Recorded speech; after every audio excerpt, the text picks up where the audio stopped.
ko kung if I'm lying or if my statements are falsely stated, if there is an iota of magbigti ako. So, in the same manner na kung magbigti ako, si Trillanes dapat magsabay rin sa akin.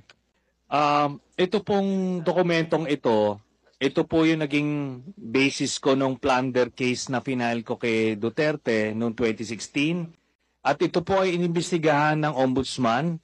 At ang Deputy Ombudsman, Arthur Carandang, siya ang nag-conduct ng investigation.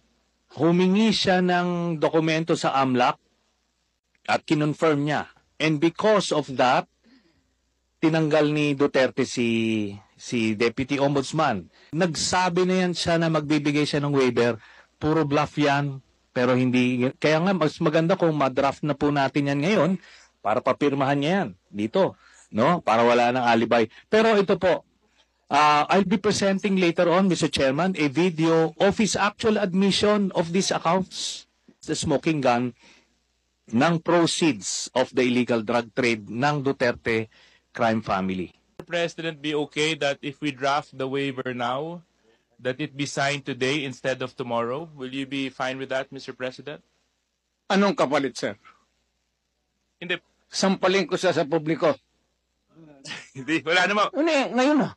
Wala pong ganunan. Chairman. I'll give you, sasampalin ko sa Chairman. Session suspended. Session suspended.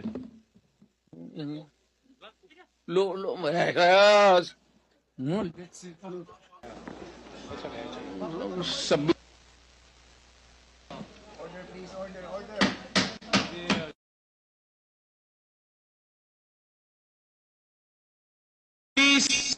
Please observe proper decorum.